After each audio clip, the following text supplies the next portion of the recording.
बिस्मिल्लाहिर्रहमानिर्रहीम। व्यूअर्स कैसे हैं? आज हम बात करते हैं जो वफाकी हुकूमत ने नया कानून बनाया है, supreme court review of judgement and order act 2023, जो नाफिजुल अमल हो चुका है, जो तमाम ऐवानों से पास हो चुका है और जिस पर सदर पाकिस्तान ने दस्तखत कर दिए और उसके बाद गज़ट ऑफ पाकिस्तान में ये शाया हो चुका है।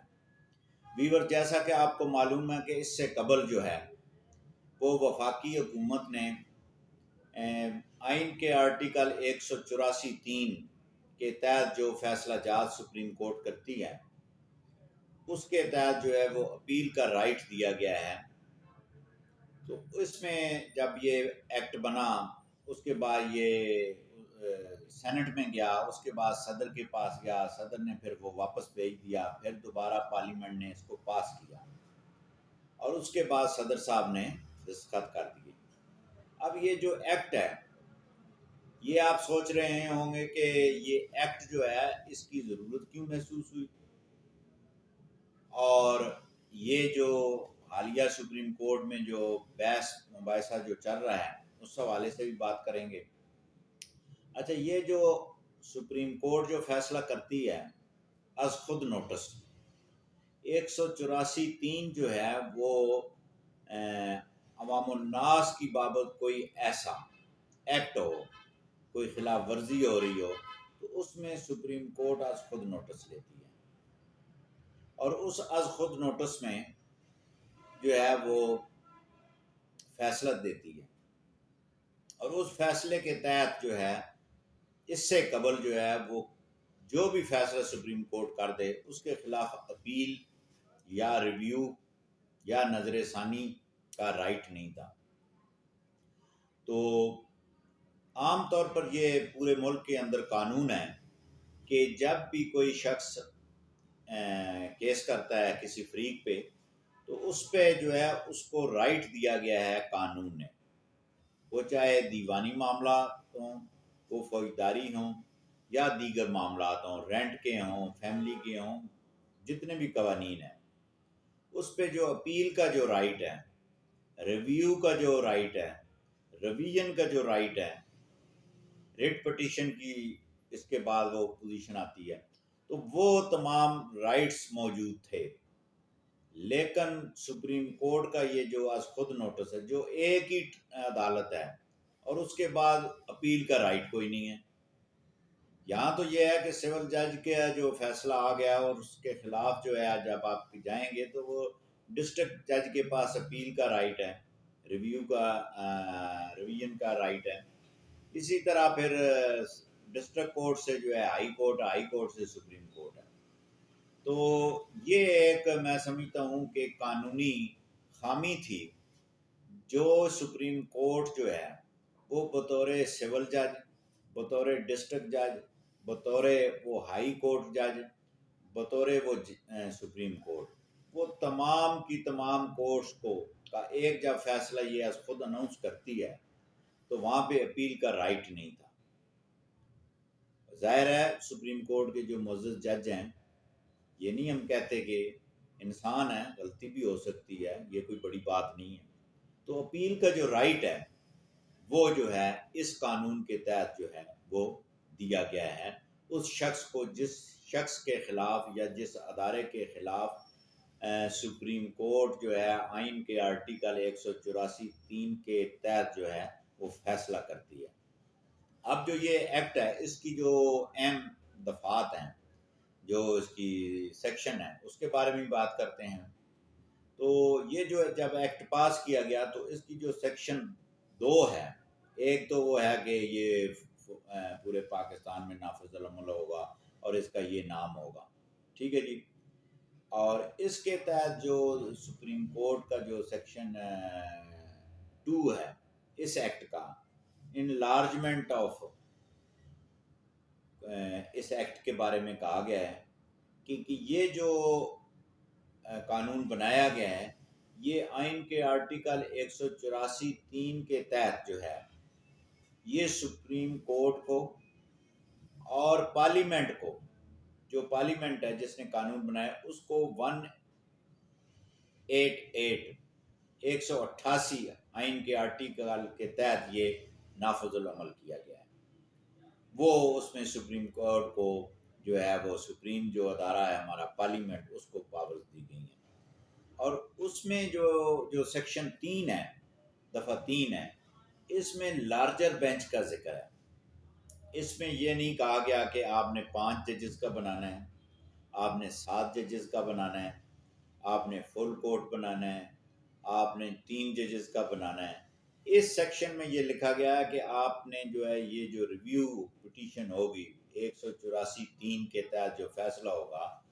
तो ये लार्जर बेंच सुनेगा। अब इस लार्जर बेंच जो है वो 5 का भी हो सकता है, 7 का भी हो सकता है, 9 का भी हो सकता है, ताक में चले जाएं, और फुल कोर्ट भी हो सकती है, उसको लार्जर बेंच वो बना दें। ये जस्ट जो है वो सुप्रीम कोर्ट के चीफ जस्टिस की उस पे है कि वो लार्जर बेंच जो है वो 5 का बनाता है, 7 का बनाता है, 9 का बनाता है। ठीक है जी, ये एक जो है वो सेक्शन 3 है। अच्छा, जो सेक्शन 4 है इसमें जो है वो बड़े वाज़े तौर पे ये लिखा गया है, इसमें right to appointment of council,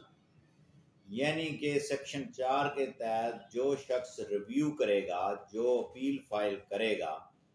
उसको जो है वो मौका दिया जाएगा कि वो अपनी मर्जी का वकील मुकर्रर करे। पहले ये था कि जो सुप्रीम कोर्ट में केस जो कंडक्ट करते हैं वकला साहबान, उनमें यह था कि जब आप रिव्यू में गए हैं तो वही वकील साहब वो अपील फाइल करते थे, रिव्यू फाइल करते थे। तो इसमें एक सेक्शन का इजाफा किया गया है कि वो जो काउंसिल है जो मेन केस में पेश हुआ है उससे हट के अगर वो अदारा, वो पार्टी जो अग्रीव्ड है, वो अगर सुप्रीम कोर्ट में रिव्यू में जाती है तो उसको एक कहा गया कि अगर वो पहले वकील साहब हैं तो भी ठीक है, अगर इसके अलावा मजीद आपने चेंज करना है वकील को, वो राइट दिया गया है कि आप उसको तब्दील भी कर सकते हैं, उसमें इजाफा भी कर सकते हैं, 2, 3,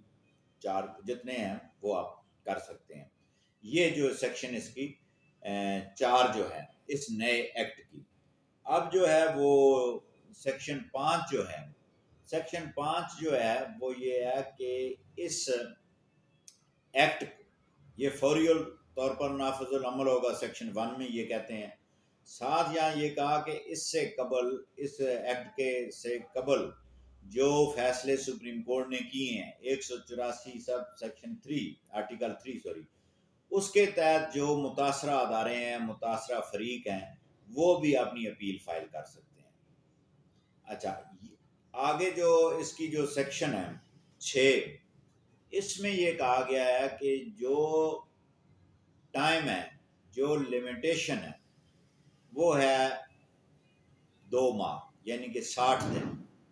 यानी कि सुप्रीम कोर्ट के अज खुद नोटिस के केस की समाअत या 184(3) के तहत जो सुप्रीम कोर्ट ने फैसला किया है, इस फैसले से 60 दिन के अंदर अंदर जो अग्रीव पर्सन है, यानी कि जिसके खिलाफ फैसला हुआ है, वो शख्स रिव्यू या अपील फाइल कर सकता है। ये मुकम्मल तौर पे ये कानून है, बहुत मुख्तसर सा है। अच्छा, इससे जो है वो मज़ीद मैं ये समझता हूँ कि सुप्रीम कोर्ट में, जैसा कि आपको याद होगा कि जुल्फ़िकार अली भुट्टो साहब का जब केस हुआ तो मर्डर केस था 302, जिसमें वो उनको जो है वो इन्वॉल्व किया गया था, वो भी एक बहुत बड़ी साजिश थी। तो उसमें आम तौर पर पूरे मुल्क में जो है वो 302 जो ऑफेंस है वो एडिशनल सेशन जज या सेशन जज समाअत करता है। तो वो केस जो है वो हाई कोर्ट ने डायरेक्ट सुना। यानी कि मैं ये समझता हूँ कि मुल्ज़म के साथ या किसी भी फरीक के साथ ये जुल्म होता है कि उस अदालत में केस ना चले, और एक जो अपील का राइट है वो उसका, ये जो है वो मनपसंद वाले जजेस हैं जो डिक्टेटर के दौर में जनरल ज़िया के दौर में, मुशर्रफ के दौर में, ठीक है जी, ये वो एक्ट होते हैं जो होते ही ये इलीगल है। तो उसको जो है अपील का राइट से महरूम किया गया। यानी कि अगर सेशन कोर्ट जो है आमतौर पर सुनती है, पूरे तमाम पाकिस्तान में केसेस सेशन कोर्ट सुनती है, तो उस फैसले के खिलाफ जो है वो हाई कोर्ट में अपील होती है। और जब हाई कोर्ट केस वो खुद ले उसकी समाअत शुरू कर दे,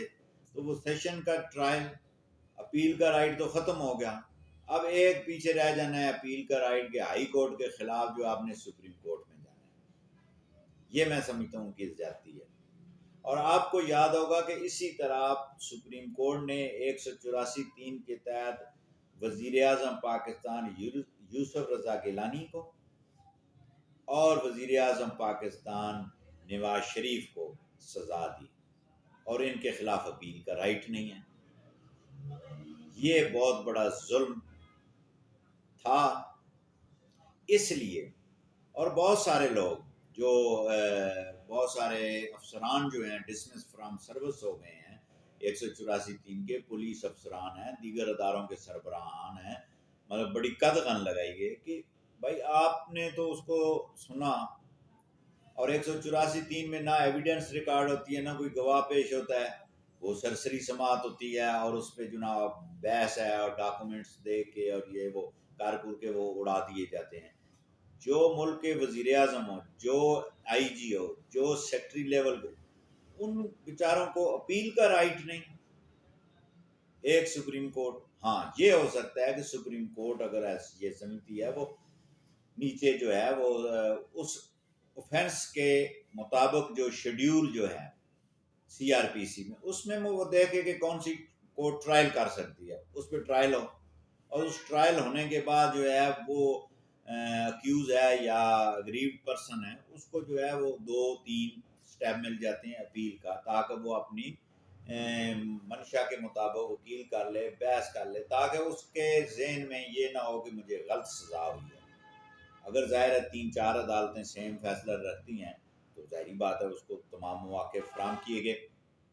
आज तक के लिए इतने, कल दोबारा आपकी खिदमत में हाजिर होंगे। अल्लाह हाफ़िज़।